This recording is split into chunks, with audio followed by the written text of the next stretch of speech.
రాజీవ్ గాంధీ గారి 80వ జయంతి పురస్కరించుకొని ఇక్కడ సూర్యాపేట పట్టణంలో వారి కార్యక్రమానికి విచ్చేసిన పట్టణంలోని ముఖ్యమైన కాంగ్రెస్ నాయకులకు, కౌన్సిలర్లకు అందరికి కూడా పేరు పేరు నమస్కారాలు. రాజీవ్ గాంధీ గారు మనందరికీ తెలుసు, ప్రపంచంలోనే అతి పిన్న వయస్సులో 40వ సంవత్సరంలోనే ప్రధానమంత్రి అయ్యి అనుకోని పరిస్థితుల్లో వాళ్ళ అమ్మగారు ఇందిరాగాంధీ గారు ఆ రోజు టెర్రరిస్టు బుల్లెట్ తూటాలకు వారి ఒళ్ళంతా చిన్న భిన్నమై పడిన పరిస్థితుల్లో ఆ రోజు దేశం అంత క్లిష్ట పరిస్థితుల్లో ఆ రోజు రాజీవ్ గాంధీ గారు అనుకోని పరిస్థితుల్లో ఆ రోజు ప్రధానమంత్రి బాధ్యత చేపట్టినారు.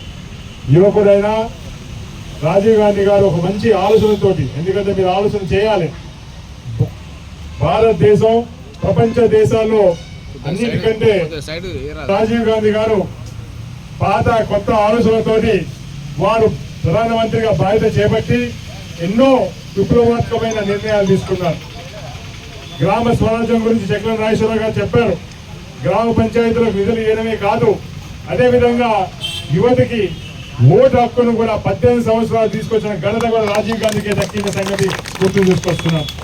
దానితో పాటు కంప్యూటర్ వాడిన తొలి భారత ప్రధానమంత్రిగా రాజీవ్ గాంధీ గారి గుర్తింపు ఉన్న సంగతి కూడా మీకు గుర్తు తీసుకొస్తున్నాను. టెలికమ్యూనికేషన్ రంగం ఈరోజు మనం 4Gలు, 5Gలు, 6Gలు మాట్లాడుతున్నామంటే అది ఆ రోజు రాజీవ్ గాంధీ గారి ఆలోచనకు ఈరోజు ప్రతినిధించే విధంగా ఉందని చెప్పి మీకు తెలియజేసుకుంటున్నాను.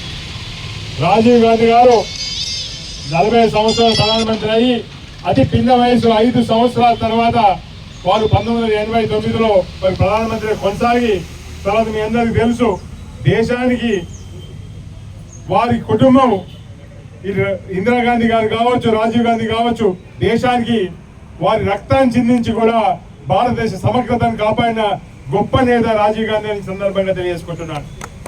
వారి కుటుంబం నుంచి వచ్చిన సోనియా గాంధీ గారు అయితే వారికి ప్రధానమంత్రి అవకాశం వచ్చినా లేదు, ప్రధానమంత్రి నేను అవను, నేను కాంగ్రెస్ పార్టీ అధ్యక్షురాలుగా కొనసాగుతూ కాంగ్రెస్ పార్టీ నిర్మించిన సంగతి కూడా మీకు గుర్తు తీసుకొస్తున్నాను.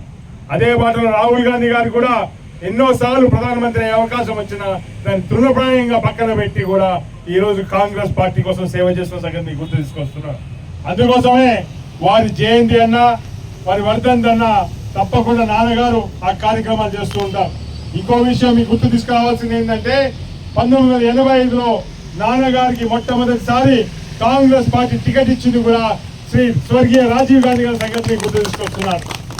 ఆ రోజు మన ఆంధ్రప్రదేశ్, ఉమ్మడి ఆంధ్రప్రదేశ్ లో